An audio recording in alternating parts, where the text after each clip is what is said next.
فلسطینیوں کی ذمہ داری نہیں ہے مسجد اقصی کی حفاظت، میری ذمہ داری بھی ہے، آپ کی ذمہ داری بھی ہے، پورے عالم اسلام کی ذمہ داری ہے کہ مسجد اقصی کی حفاظت کرے۔ پوری دنیا کے سامنے کہوں گا اور کوشش کروں گا کہ اس پر عمل ہو سکے۔ پہلی بات، آپ عمرہ کے لیے جاتے ہیں، آپ زیارتوں کے لیے جاتے ہیں، آپ کربلا جاتے ہیں، آپ عراق جاتے ہیں، آپ ایران جاتے ہیں، آپ سعودی عرب جاتے ہیں، آپ کو اپنے ٹور پیکج میں فلسطین کو شامل کرنا چاہیے۔ آپ کو فلسطین بھی مسجد اقصی کی زیارت کے لیے بھی ویسے ہی جانا چاہیے جیسے آپ عمرہ کے لیے جاتے ہیں یا جیسے آپ دیگر ریاستوں کے، کیونکہ مسجد کی حفاظت اسی وقت ممکن ہے جب مسجد کے مصلی اپنے ماتھے، اپنی جبینے وہاں سجدہ ریز کرنے کے لیے وہاں موجود ہوں، فزیکل پریزنس۔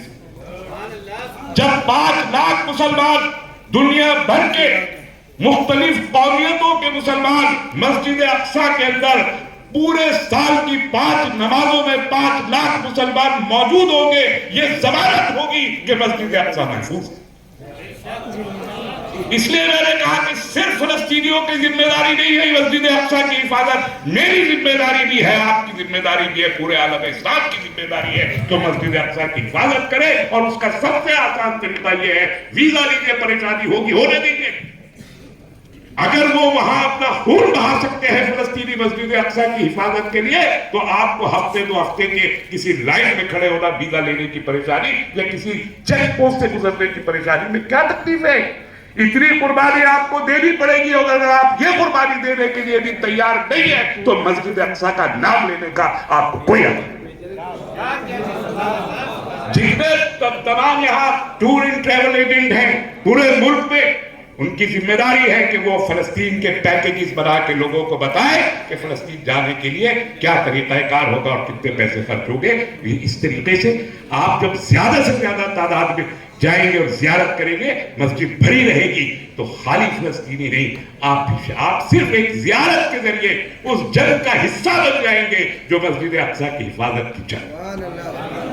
اور دوسری اور آخری بات کہہ کے میں گفتگو کو ختم کروں گا، یہاں جماعت اسلامی کے نائب صدر سلیم صاحب بھی موجود ہیں، اختر الواسع صاحب بہت اہم شخصیت یہاں تشریف رکھتے ہیں، یہاں محسن تقوی صاحب قبلہ بھی موجود ہیں، یہاں اور بھی تمام ہندوستان کی تمام لیڈرشپ کے لوگوں کو مخاطب کرتے ہوئے میں کہنا چاہتا ہوں کہ ایک فلسطین فنڈ بھارت میں قائم کیا جانا چاہیے، تاکہ وہ لوگ جو فلسطینیوں کے ساتھ اظہار یکجہتی کرتے ہیں اور ان کی کچھ مدد کرنا چاہتے ہیں، ان کے پاس ایک طریقہ اور ایک مقام موجود ہو کہ اس طریقے سے وہ ایک باڈی کو اپنے ڈونیشنز دے کے وہاں پر فلسطینیوں کی مدد کر سکے جو بھوکے ہیں، جن کے پاس پیسے نہیں ہیں کھانا کھانے کے، جن کے پاس تعلیم کے پیسے نہیں ہیں، جن کے پاس دوا کے پیسے نہیں ہیں، جو پچھلے 15 سال سے ایک اوپن جیل میں رہ رہے ہیں۔ اس حماس کے لوگ، حماس کا نام آیا ہے تو میں عرض کر دوں، میں گفتگو ختم کر رہا تھا لیکن حماس کا ذکر میری زبان پر آ گیا۔ 2006 میں الیکشن ہوا تھا غزہ میں، حماس نے پورا الیکشن جیتا، اور جیسے ہی ایک ڈیموکریٹک، آپ کہتے ہیں جمہوریت، کہتے ہیں جمہوریتوں سے حکومت منتخب ہونی چاہیے، ووٹ کے ذریعے حکومت منتخب ہونی چاہیے، ووٹ کے ذریعے حماس نے حکومت حاصل کی، لوگوں نے ووٹ کیا، پورا جمہوری پروسیس تھا، آپ نے اگلے ہی سال اس پورے الیکشن کو سیٹ اسائڈ کر دیا۔ کون ہوتے ہیں آپ؟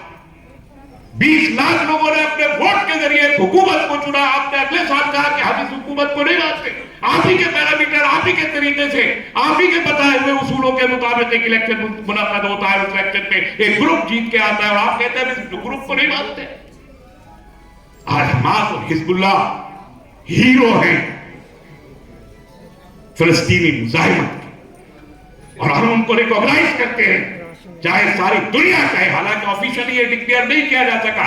وہ آج ہم ان کو ٹیررسٹ کہتے ہیں، ان مزاحمت کاروں کو ٹیررسٹ کہتے ہیں جو توپوں کے مقابلے میں پتھر اٹھا کے اپنے حق خود ارادیت کی جنگ لڑ رہے ہیں، ان کو دہشت گرد کہا جا رہا ہے، ہم انہیں مجاہد مانتے ہیں۔ ہم انہیں مظاہر بدکار مانتے ہیں، ہم انہیں مستحق مانتے ہیں، ہم ان کی جنگ کو جائز مانتے ہیں اور اعلان کرتے ہیں کہ حماس کے لوگ اپنی زمین اور قبلہ اول کی بازیابی کی کہ حرام دستے کی حیثیت سے موجود ہے.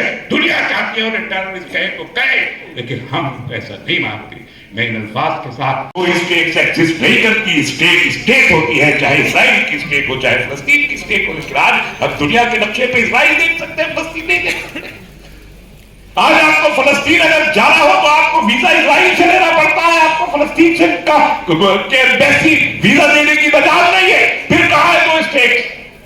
1951 میں خود ہمارے ملک نے بھی کہا تھا کہ دو اسٹیٹ کی تھیوری کے ذریعے ہم اس مسئلے کا حل کر سکتے ہیں. آج 75 سال گزر گئے، وہ دو اسٹیٹ موجود نہیں ہے. اور مجھے کبھی اس سے اتفاق نہیں رہا، اور حالات بتا رہے ہیں کہ میں اپنی جگہ صحیح ہوں، اور آنے والا وقت بتا دے گا کہ میں اپنی جگہ صحیح ہوں. فلسطین کا مسئلہ صرف سیاسی مسئلہ نہیں ہے، صرف انسانی مسئلہ نہیں ہے.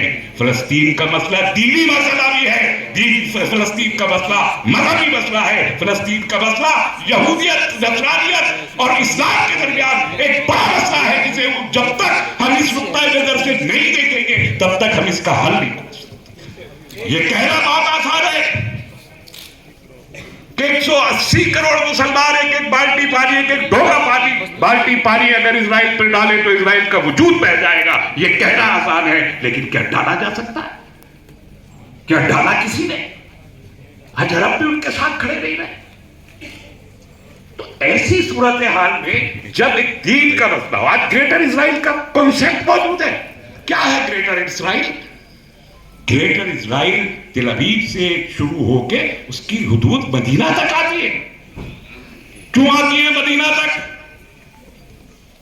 اس لیے آتی ہے مدینہ تک کہ یہی وہ مدینہ تھا جہاں پر سورہ تین کے نازل ہو جانے کے بعد یہودیوں کو باہر نکالا گیا تھا. اور وہ آج 1400 سال بعد بھی اس واقعے کو بھولے نہیں ہیں اور واپس اپنی جگہ مدینہ پر قبضہ کر کے بنو قریظہ کی طرح وہاں جینا چاہتے ہیں. آپ کہتے ہیں یہودی اسٹیٹ نہیں ہے؟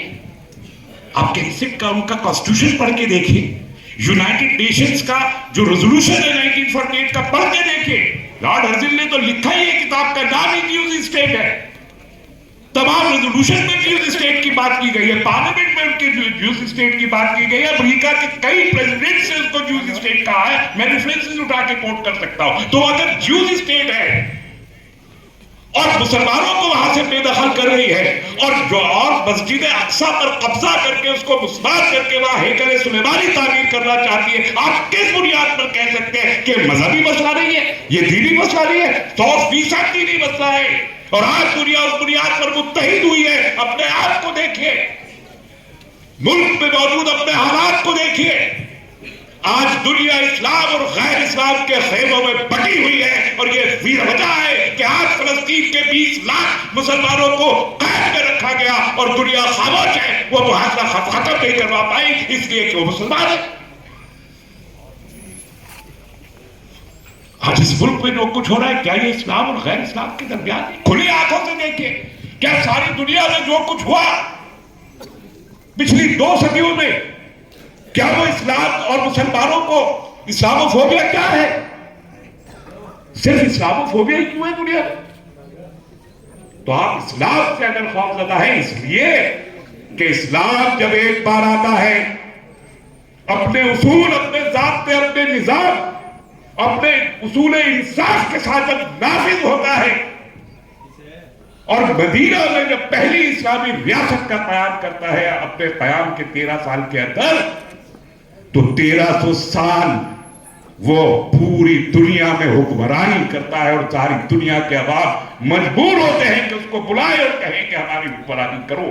اور جو غاصب ہے، جو ٹریٹر ہے، جو بے ایمان ہے، جو ظالم ہے، جو دنیا کے ریسورسز کو اپنی مٹھی میں بند کر کے رکھنا چاہتے ہیں، وہ جانتے ہیں کہ اگر اسلام مرکز میں رہا تو ان کا ظلم کبھی جلنے نہیں دے گا. یہ وجہ ہے کہ پچھلے کہ ترکی کی خلافت کا خاتمہ کیا گیا، اور تب سے لے کے آج تک فلسطین کو بنیاد میں رکھ کر اسلام کو بدنام کر کے اس کو پیچھے ہٹایا جا رہا ہے. تو یہ مسئلہ آپ کو اس حیثیت سے دیکھ میں آج اپنی گفتگو کو ختم کرتے وقت یہ کہنا چاہتا ہوں کہ احتجاج بہت اچھے ہیں، ہونے چاہیے، اظہار یکجہتی ہم کرتے رہے ہیں، کرتے رہیں گے، لیکن اب یہ وقت آ گیا ہے کہ آپ اقدام کے لیے بھی تیار ہیں۔ جب تک اقدام نہیں ہوگا تب تک مسئلے کا حل نہیں ہوگا، اور اقدام کا مطلب آج کی زمانے میں صرف جنگ نہیں ہوتا، اقدام کے اور بھی کئی طریقے ہیں۔ میں نے گزشتہ دنوں یہاں اپنی ایک گفتگو میں یہ عرض کیا تھا، اور میں پھر آپ حضرات کے سامنے بھی عرض کرتا ہوں اور بار بار کہوں گا